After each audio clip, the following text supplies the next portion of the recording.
Good afternoon, everybody. It is Wednesday. It is 12:30 p.m.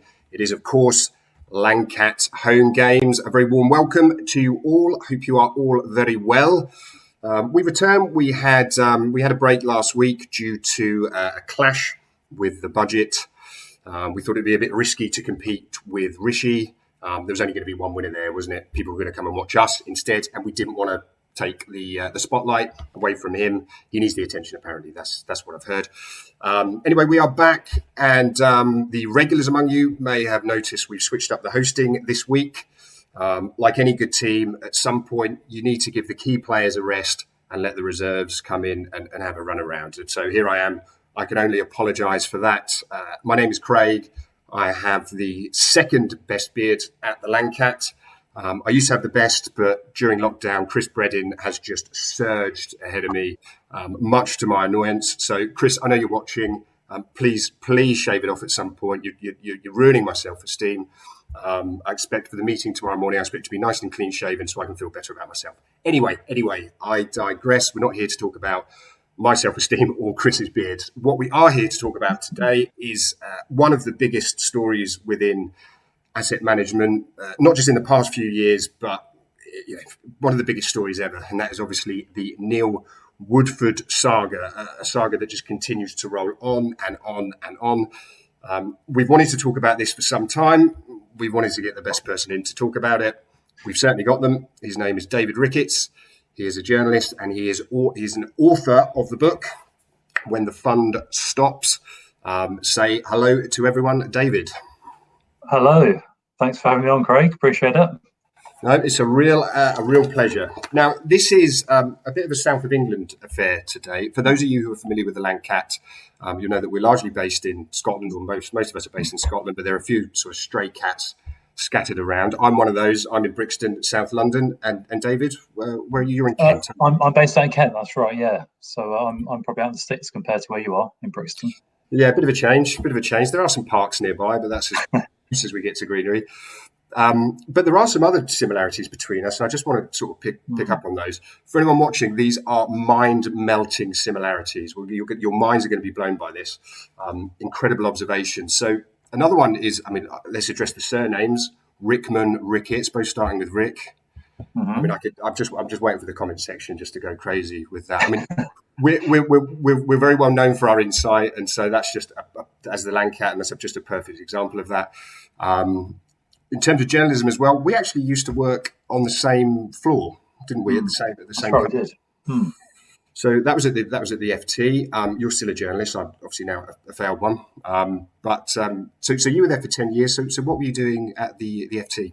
Yeah, so I joined FT Group, FT Business, whatever it was called back then, which was back in 2008, actually, I think it was. So I started off on a publication called Pensions Week magazine. It's now probably better known as Pensions Expert. I was there for about just under a year, I think, actually. And then I joined an online publication called Ignites Europe. So it was a daily kind of newsletter or news service, if you like, covering the European fund management industry, and I predominantly focused on regulation, which is quite a dry topic, to be honest. But it was kind of covering anything that was coming out of Brussels, things like UCITS, AFMD, MiFID, RDR. Oh, sorry, that's UK based. Any EU regulations that affect managers either in the UK or in Europe, and kind of writing the stories around how they're adapting or changing business models, etc. So, yeah, I was at Ignite Europe for about 8 or 9 years, and a great time. Working at FT Group, FT Business, and then joined Financial News almost 4 years ago to the day, in fact. So I've been with Financial News again, covering asset management for the last 4 years. So I tend to, if I move on somewhere, I tend to stick there for some time, as you can see. Indeed, yeah. And during the pandemic, obviously there've been some changes to journalism. You're not in the city anymore, not in the thick of it. How has that been? How have you sort of adapted to that? Because I worked as a journalist for a bit, and you're not just glued to your desk the whole time. You'll be out and about, going to see sort of asset managers, and speaking to people. How have you found all that being kind of stripped back? Yeah, it's been really interesting, because actually I think about this the other day. I think it's actually coming up to a year almost exactly to when I started working from home. I began a phone call from one of my editors saying, things are getting to a point now where if you don't feel comfortable coming into the office, then stay at home and work from there if you like.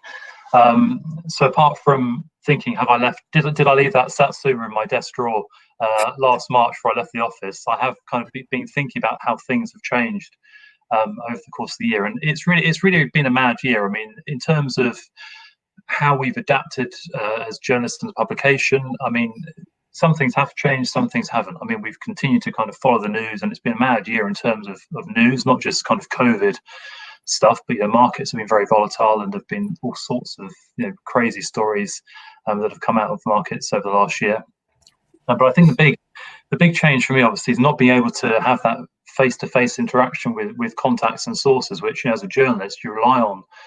Coffee meetings, lunches, being able to meet people face to face and really look into their eyes and kind of understand what they're telling you, and engaging a lot from body language as well. I mean, that's a big part of the job of being a journalist. It's kind of asking the right questions, and you can sense when you've kind of hit a topic or a nerve, if you like. You can tell when people are uncomfortable about a certain question, or you're on the verge of getting more information out of them by sitting across them in a table. So yeah, I think that's been the biggest change, is not having that sort of face-to-face interaction. But of course, everyone's going through the same thing. I mean, you obviously, the job you do, you're not having sort of meetings with your colleagues face to face.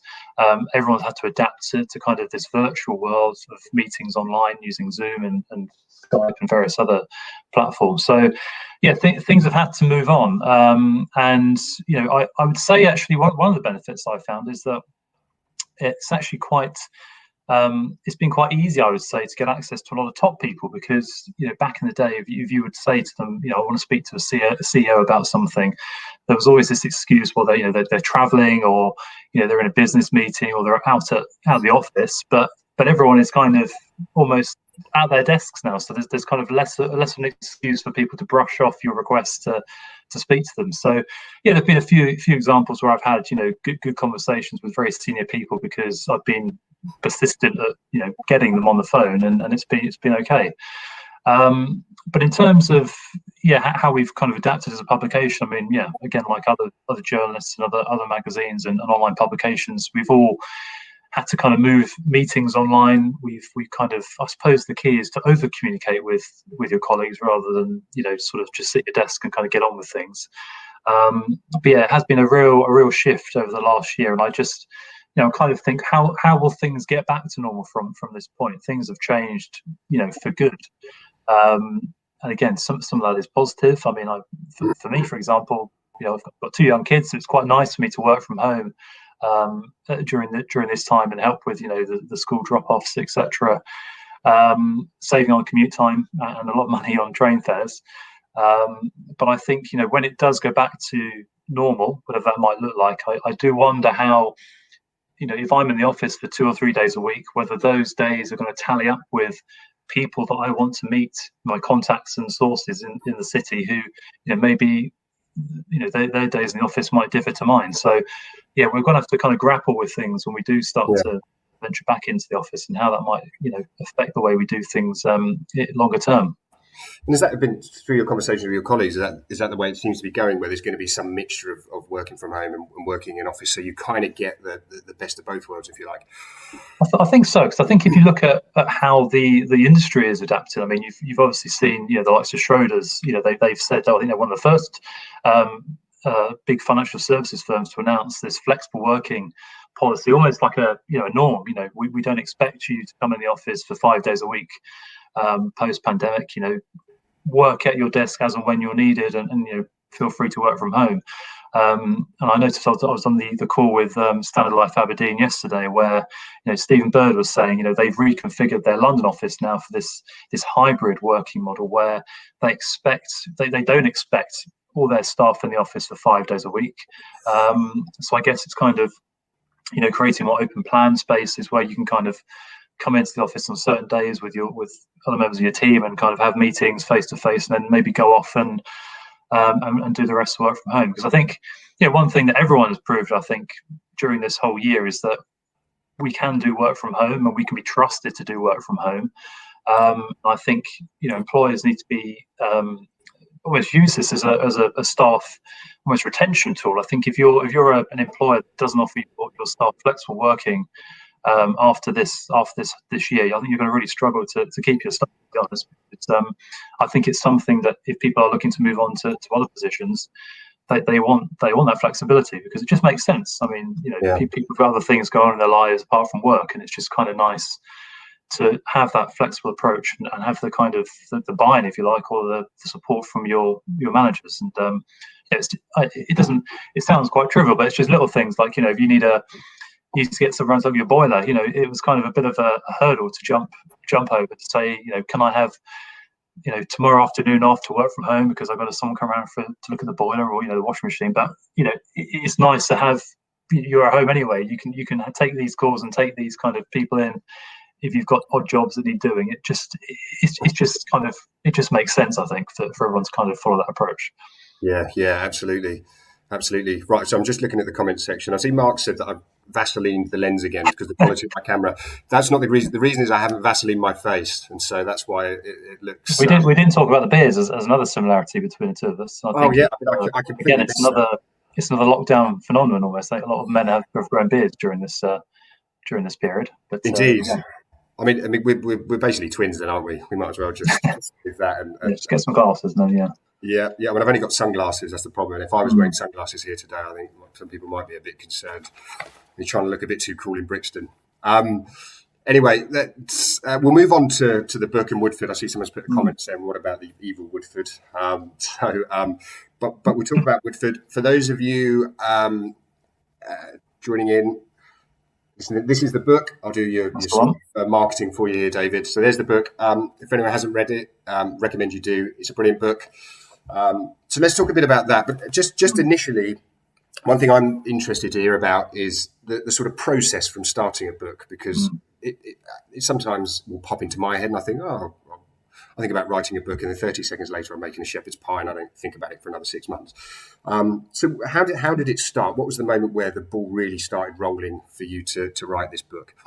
Yeah, well, it's kind of looking back on it, it's actually a very quick process, to be honest. I was actually asked to write a book about this in January last year. So only just over a year ago, I got approached by the publisher Harriman House, who's happened to come across some articles I'd written about Woodford and certain individuals that worked at the firm during this time there, and they kind of thought this is a good story that could be developed into a book. And I think journalists always have this kind of in their mind, somewhere in their minds, they always say, one day I'd like to sit down and write a book, or that would make a good topic for a book.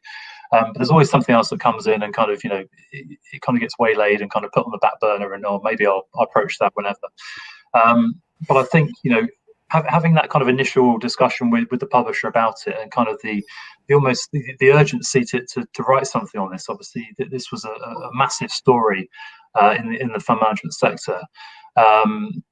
I think there was a sense that this should be something that's written, sooner rather than later. So it kind of followed. The conversation kind of started back in January last year, and then I kind of sat down from that point thinking, how might a book look? What would I include in that? It took about maybe a month or so to kind of come up with a credible plan about what would be included.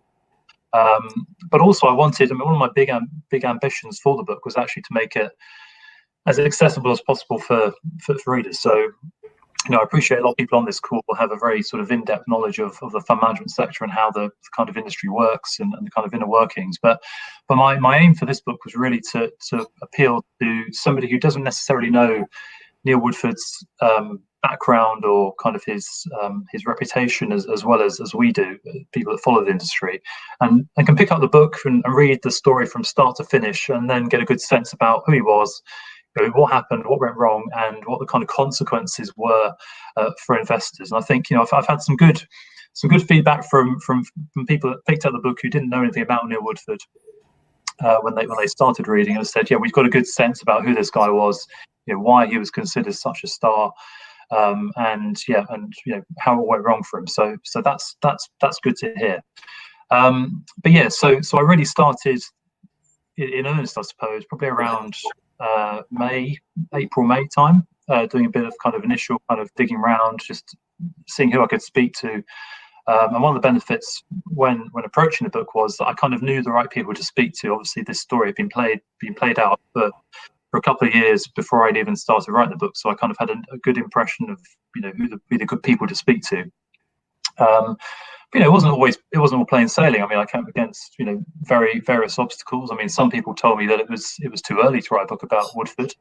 They said actually, kind of the dust needs to settle on what's happened before you can start raking over the coals and sort of trying to understand what happened and what lessons can be learned, etc. And yeah, some people just didn't want to speak to me at all. I came against people that he'd worked with and they were quite honest with me and said, look, we just don't think it's worth you sort of delving into this issue. But obviously, they've got their own interests to think about. Did any of that put you off at any point with when you sort of came up against these challenges and this feedback? Not really. I think obviously, I mean, this is something you come up against. There are people that don't want to speak to me on a daily basis. Well, sorry, we're just losing you there, David. Is that that's coming out, Craig? Oh, hang on, you're just freezing. Is it? There we go. Oh, we've lost you. Just checking for anyone watching. Is it? I take it it's frozen for everyone too, not just me.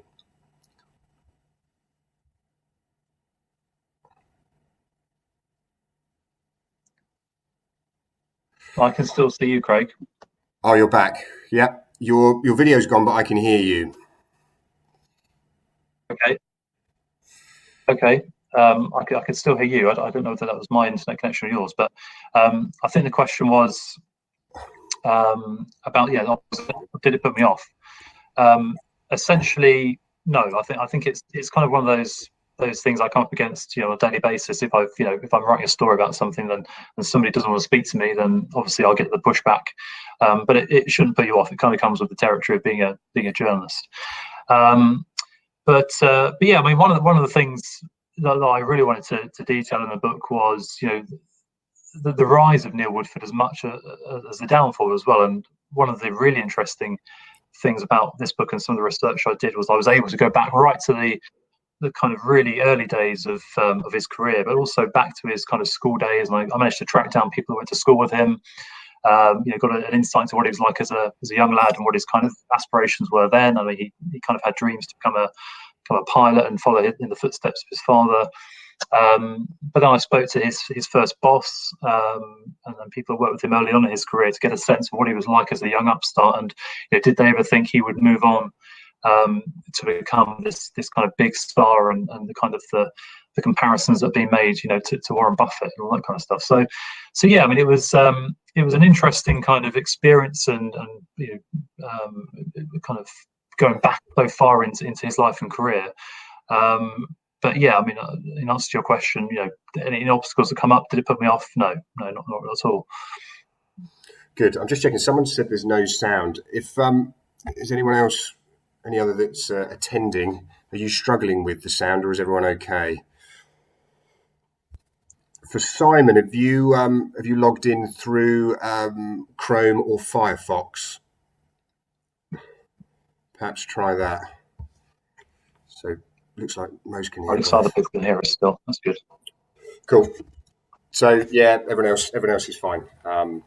That's good. We will continue. So yeah, Simon, if you check in through if you're going through Chrome or Firefox, then try again. Hope it works out for you. Okay, so let's move on to sort of recent events. So the Telegraph article that broke, when you first read that, came across it, what was your initial thought? What were your initial thoughts? Well, I was very surprised, to be honest. I remember talking to somebody about Neil Woodford and kind of, when he left Invesco to set up Woodford Investment Management, and when he did that, there was so much sort of fanfare around the fact that he'd struck out on his own and he was launching this new fund, and obviously that it was the best selling, the best launch, I think, for a new fund in history. So he pulled in all this money from retail investors, and it was almost seen as inconceivable that that he would fail 5 years later. But I think after the downfall, I think most people kind of wrote him off and thought, well, there's no way he could ever come back from this. I mean, the damage is huge to his reputation, and obviously there have been rumours about him resurfacing. There was a story about him joining or advising Juno Capital, this alternatives firm. I mean, they were forced to put a statement out saying, he's not on our books. He's just come in to kind of advise on some of the unquoted assets that were in his portfolio, and we were interested in some of those. And there are other stories around him making trips to the Middle East and China to kind of tout, investor interest for maybe a new venture, but nothing ever really came of it. And then I kind of woke up on the Sunday morning and saw this article in the Sunday Telegraph saying he's pulling a comeback, and I thought, wow, this surely this can't be right. I actually thought it was an article that was maybe historical, was going back to his time when he left Invesco, but no. I mean, he obviously been given this advice from his new PR firm that this would be a good idea to sit down and kind of give all the details. I think in hindsight he's probably regretting giving that interview, I would say, because obviously the comments that have come out from the regulators, in Jersey and the FCA since then, and back from investors and other people that have kind of been affected by the downfall of his last business, has been huge. So, I mean, it almost seems a little bit kind of too soon to kind of announce a comeback, because there's still so much damage from the last business he set up, and obviously we still got a lot of interest from the FCA and this investigation they're still conducting into what happened with his last business. So, my initial reaction in answer to your question was, I was very shocked, to be honest. Yeah, I'm sorry. I should just say at this stage, if any of those attending have questions, then you can either pop it in the chat box, which you all seem to be using at the moment. There's also a questions tab at the bottom. Feel free to put some in there, and then we can put those to David. But just on the subject of regulation, I mean, the quote from the Jersey regulator was, it was quite astonishing. I'll read it out. It said, anyone who gets off the plane thinking that Jersey is a soft touch has wasted the price of a ticket. Jersey is not the place to come if you are trying to get around UK regulation or any other regulation for that matter. Do you think that in that case they're saying, is that a no? That we're not going to support your venture over here? Well, it doesn't look good, does it? I mean, I think if the regulators are exactly the people you want to get on side if you're about to launch a new business. And I think going back to that Sunday Telegraph piece, I mean, I suppose one of the big mistakes was the fact that you've spilled all your plans out, to a journalist, and have told them what you're about to do. But I think the key words that the regulators like for fund managers to include in any plans, whenever I speak to fund managers about fund launches, for example, they're always very cautious about the fact that all this is subject to regulatory approval, which is the kind of key disclaimer that everyone wants to make sure they get in. But of course, there was none of that with Woodford. It was just seen as a kind of, right, I'm setting up my new business, I'm going to do it in Jersey. I'm also going to have an office here in the UK, and it was kind of seen as a given that he would get the green light from the regulator. But you're absolutely right. I think the words and the responses from the regulator are very telling. I think the FCA had this statement they put out very soon after this article came out, which was a highly unusual step. I mean, it was a statement that was issued quite late on in the evening, a couple of days after Woodford's interview went out, basically saying that if you want authorization from us, there are certain hoops you have to jump through and certain requirements that you have to meet, and that includes the kind of the culture of the firm and the fitness and of the people that work in your organisation. And by the way, we are still conducting this investigation into your last business, which unbelievably is still going on 2 years later.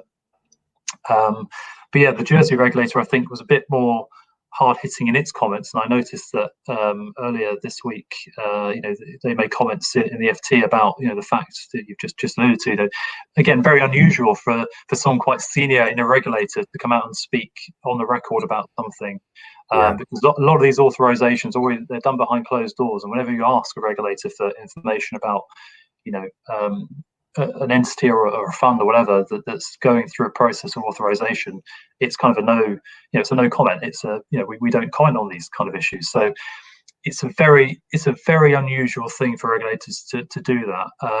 And I just wonder whether now, this comeback, if you like, this proposed comeback that Woodford is planning, it may not be as plain sailing as he would like.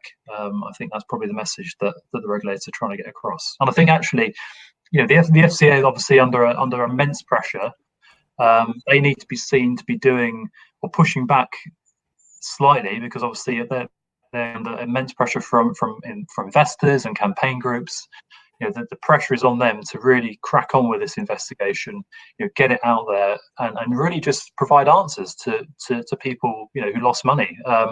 They want assurance that lessons have been learned from this whole thing. And until we get that information from the FCA, there is kind of no probably lack of confidence that this kind of thing couldn't happen again. And obviously the FCA have come under immense pressure and scrutiny for its oversight with London Capital and Finance and the Gloucester report. So a lot of people are kind of pointing the finger at the FCA saying, look, you guys were asleep at the wheel with Woodford as well.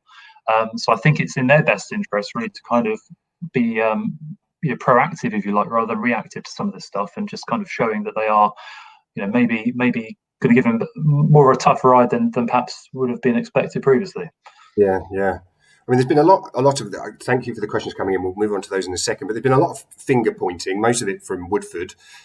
Actually, there's been some of it towards Link, towards the media as well.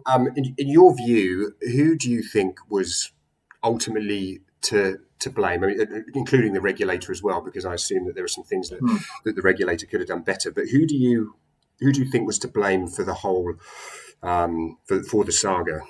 Yeah, I think this is an interesting question. I think actually, when you look at the whole saga, the whole scandal, if you like, there are various kind of actors or players in the chain that all have questions to answer, if you like. I think obviously a lot of people look at Woodford and think, well, okay, he obviously diverged massively from his investment style at Invesco.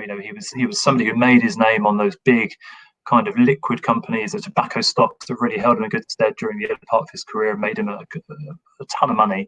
He avoided the dot-com bubble, avoided the financial crash by not investing in banks. And then during the end of his time at Invesco, he started to dabble more in these unquoted and liquid companies.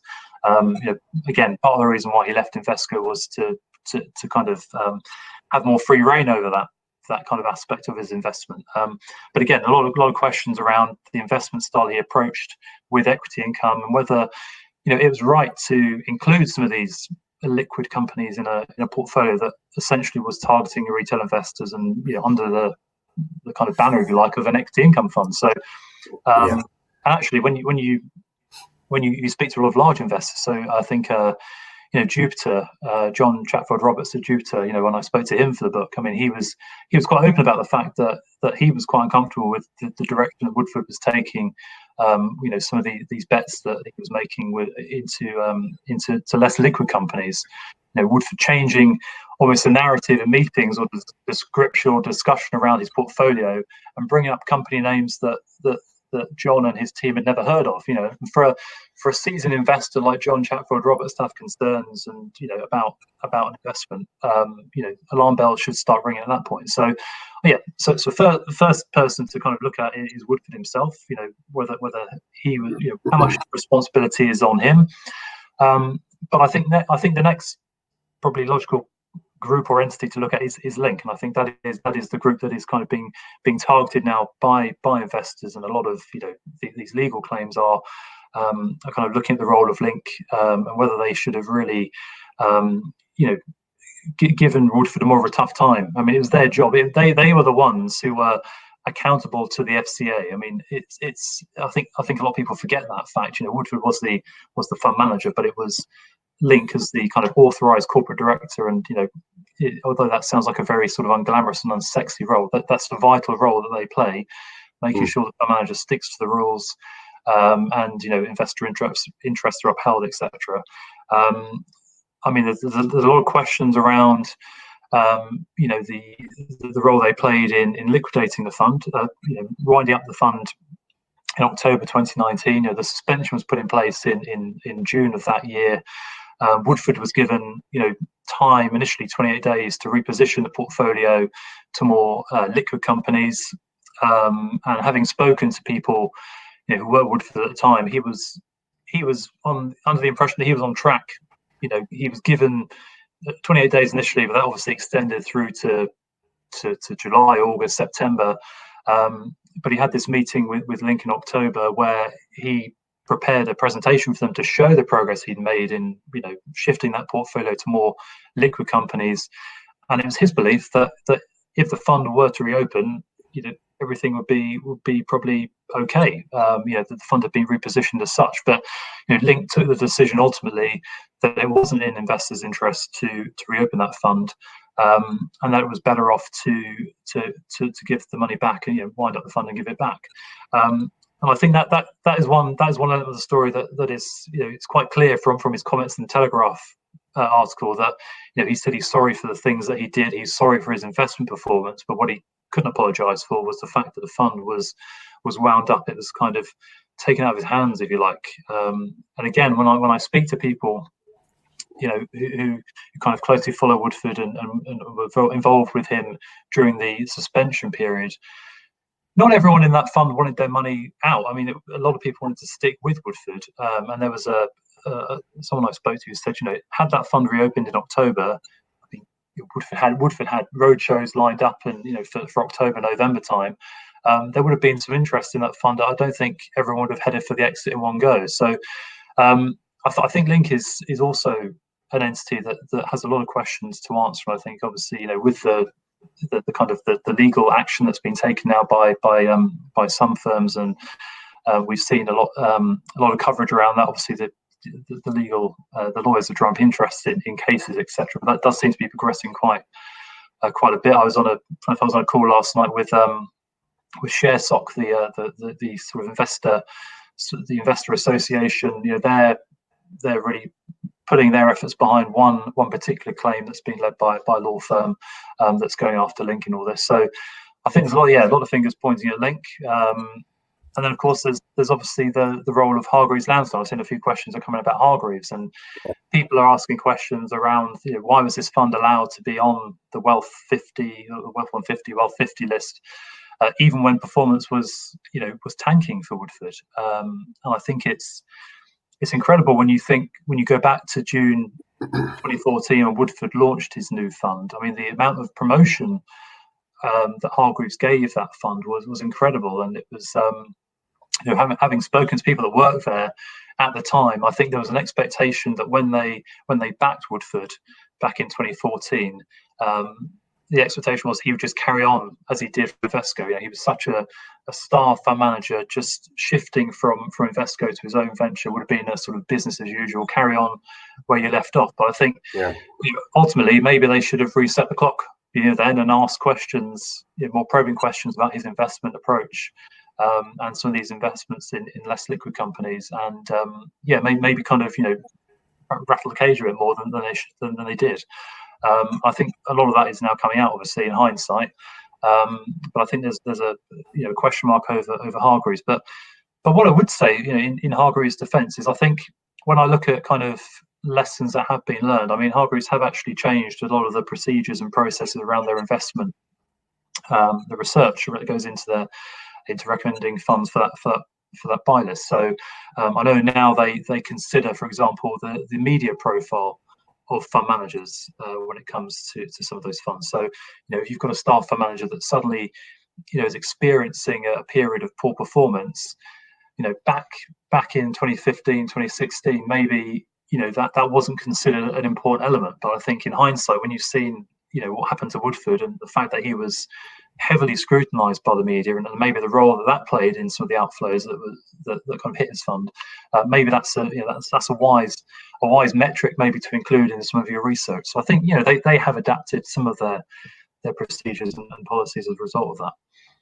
Because there seems to be clearly an issue with things such as best buy lists, star managers, star funds, because it is going to influence investors. It's not just investment, with anything. I mean, if I log on to Deliveroo and I'm looking to buy a takeaway and it's got a star and it's flagged as a star one, that's going to influence whether I do it or not. And the same is going to be with investment funds. What are your thoughts on this? Do you think something, I know you sort of said Hargreaves have changed some things with it, and I know that they've sort of shrunk the wealth 150 down to sort of 50, 60. So, but in your view, are there other things that need to change with this to help investors? Because even during lockdown, we've seen these sort of huge numbers of people go to Hargreaves Lansdown, go to AJ Bell and some of these other DIY platforms. And so if more people are going to be investing there, then they're going to be more exposed to this kind of information. What do you think? Do you think it needs to change? And if so, is there any way that it should change? Yeah, I mean, there are a couple of things. I mean, obviously, you mentioned about the star for manager. Obviously, people were attracted to Woodford because of that almost a cult status. I mean, a lot of people have followed him during his time at Invesco. He'd made a ton of money for them, and they thought, wow, this is a guy who, we should really, we should perhaps back him in his new venture. We expect him to carry on doing what he did at Invesco. So, but I think a lot of asset managers now, the larger firms certainly are starting to try and move away from this kind of star culture, if you like, and there's a lot more emphasis now on the team approach. I think we saw that in Invesco when Neil left there. Mark Barnett was kind of seen as the protege. He was kind of seen as the guy who was going to take over the income and high income fund. But obviously since his departure, there's been this kind of focus now on the team, managing money rather than just one individual. And obviously you've got other star fund managers out there like Terry Smith, Nick Trey, and various others. And when a star fund manager leaves a firm, obviously a lot of money goes with them. We saw that with Bill Gross as well at PIMCO when he left in 2014. That total return fund, bled billions, in terms of outflows. But obviously that fund was never gated in the same way that Woodford's was. So I think understandably people will gravitate towards those star names. They've heard of a manager, they've got a fantastic track record. Then why wouldn't you go with them? And having spoken to investors about their experience with Woodford, I think a lot of them did place great emphasis on what Hargreaves Lansdown was saying about Woodford and the fact that it was given so much promotion on the wealth list. So this comes at a time obviously when people are taking matters into their own hands. People will be going onto platforms and investing online. Obviously, if they can't afford financial advice, they'll be looking to go for the next best thing, if you like. These guys are supposed to be the ones who have the investment knowledge, the investment research. People trust the research that's being provided on these platforms. So why wouldn't you go with a fund that's been recommended? But I think, again, this whole saga has thrown that sort of into a harsh spotlight, hasn't it? Because people are now questioning whether should this fund have remained on the best buy list. And I think when you look at some of the commentary around Neil Woodford's performance at the time when the wheels were starting to fall off, it was kind of seen as, well, it's just a period of poor performance. He'll turn things around. We think it's too early to write Neil Woodford off. I remember that was a phrase that was used in an article that was on the Hargreaves Lansdown website at the time. It's too early to write Neil Woodford off. Give him a chance to turn things around. But obviously he never did. And I think that that's a harsh lesson for everyone to learn, is don't place so much emphasis on the star manager. It's the old past performance is no indication of future performance, is it? So I think this is going to throw a lot of light and a lot of focus on star managers. And although they are there are a lot of managers, a lot of people out there who are very capable of managing money and generating high returns, it's not necessarily going to be the norm for the future. So I think you're absolutely right. There needs to be more scrutiny around how these lists are compiled, absolutely. But I think it's coming at a time when retail investors are looking online more for some of these solutions to put money into. So I fully expect there to be more scrutiny on these buy lists, and rightly so, I would say. Yeah. Right, we're coming up to about just over 5 minutes left. I'm just going to pick a couple of questions here. There are a couple of the reference to the book. Did you have much access to the FCA whilst writing the book, and did you get anything useful from Link, or was there anything that you felt you would have hoped to get from Link that you didn't?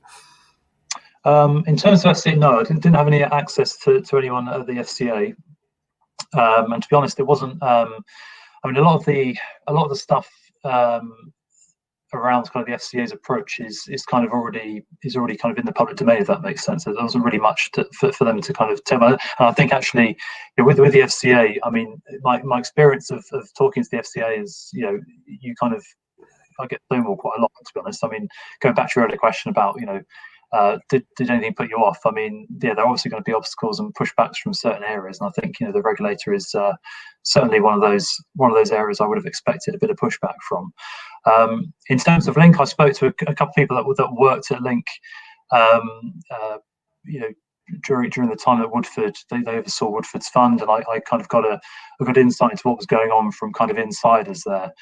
But nothing kind of official, if you like, from the guys at Link. So a lot of the book is it's reliant on anonymous sources and people that kind of worked either with Woodford or at Hargreaves Lansdown or within Link. It's kind of all based on kind of sources and the contacts I've got at those firms who really help paint a picture of what was going on.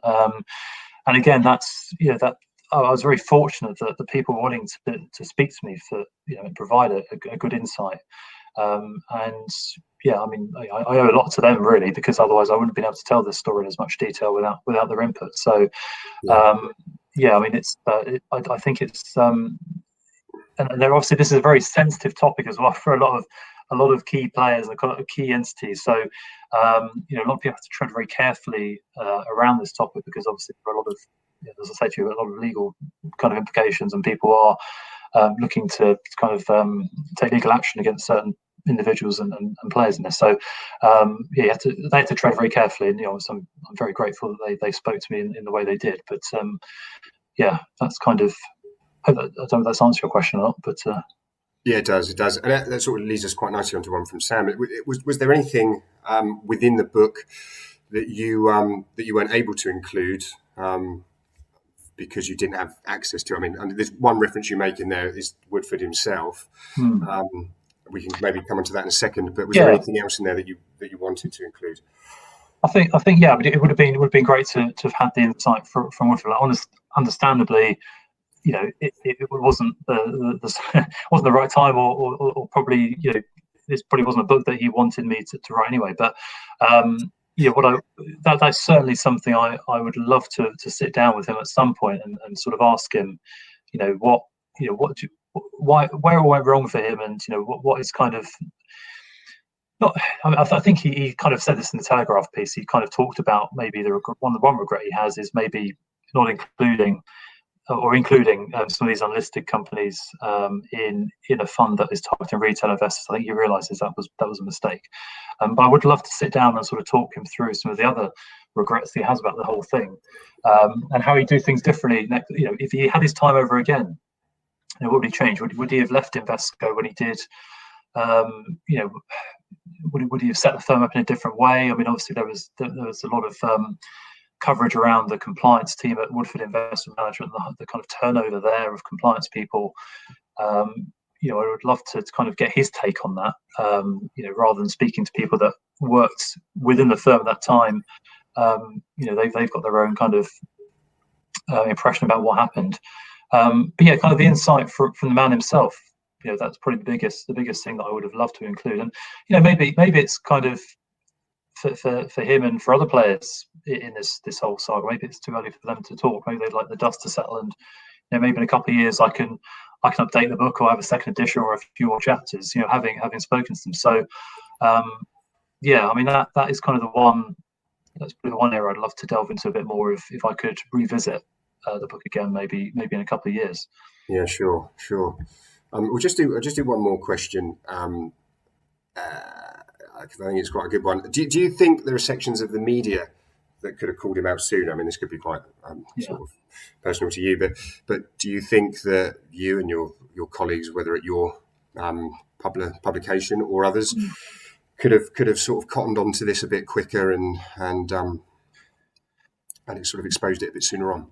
Yeah, I think there is the role of the media gets talked about quite a lot in this saga as well. I think actually one of the roles I suppose the media did play was exacerbating some of those outflows, because rightly we were covering the performance issues that were going on at Woodford, and he came against, there were various company profit warnings that seemed to come almost like a domino effect. Provident Financial, there was Burford, there was AA Group, there were various others. All seems to come in very quick succession, which obviously dented performance, and then obviously gets covered in the media, and then investors read that, and then they start getting jitters, and they pull money out. So obviously, I think a lot of the outflows from the fund kind of coincided, if you like, with some of the media coverage. But that's our job, is to kind of cover performance, if you like, of the fund and how it's doing. But could we have exposed this? I think when you go back, I mean there are certain journalists who were onto this. I mean one that stands out is Dan Grote at Citywire. I mean he's somebody who he was the first journalist to expose the fact that Woodford had moved some of his unquoted assets from equity income to the Guernsey stock exchange. I mean, his piece actually was mentioned in the Treasury Select Committee when Andrew Bailey was asked, why didn't you spot this sooner? And he kind of acknowledged that actually first we heard of this was reading about it in the press. I think it was Dan's article that kind of exposed that. So I think there were certain parts of the press that were onto him, and kind of could see that there were certain things that were going on, and we're right to expose that. But again,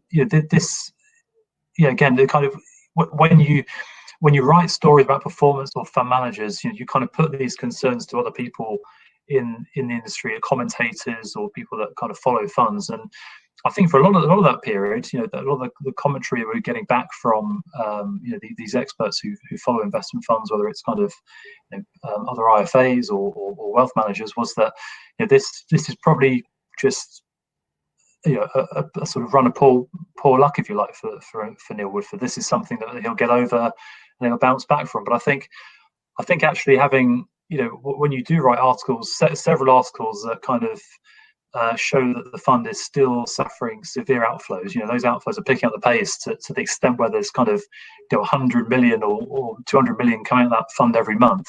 You do start to wonder, hold on, maybe there is something that's going on here that perhaps we haven't picked up on, and maybe the market commentators are starting to think actually maybe we've got it wrong. Maybe Neil Woodford won't bounce back from this. So I think even a lot of the experts that we consult as financial journalists, we kind of rely on their insight quite a lot, to help inform our reporting.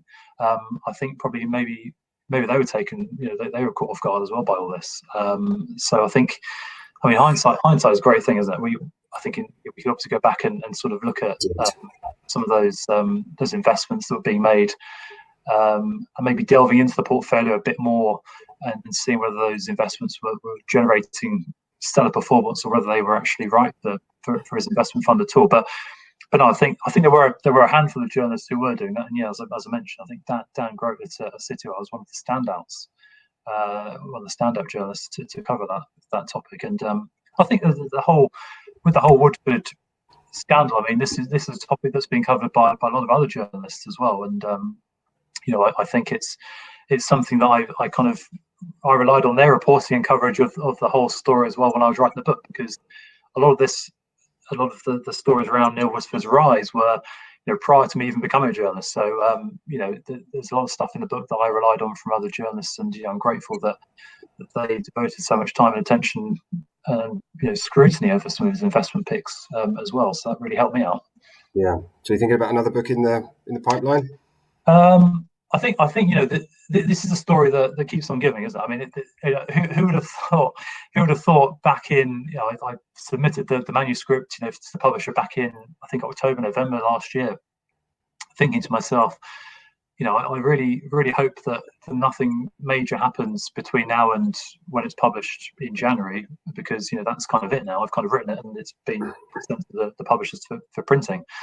But yeah, as I said right at the start, this story is not over. It's developing even now, I mean, kind of the comeback that he's planning, and whether the FCA are going to announce anything from their investigation, the calls now for an independent inquiry, even into the FCA's role in all this.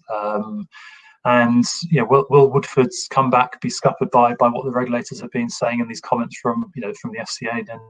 And so I don't know whether there's enough material for a book, but there's certainly probably enough for another chapter or two, that's for sure. Yeah. Will be interesting to see how it all unfolds. I think everyone will be paying very close attention. That seems a good place to round it off. Thank you, David. Thank you for joining us. Very much appreciated. And Thank you. Great stuff. And thank you all for attending. I will bid you all a farewell. Hope you all have a good afternoon. We are back next week with Bill Vasiliev, and the big boss man Paulson is back hosting. So it would be great to see you back then. Until that point, goodbye, and hopefully see you all very soon. Langcat out.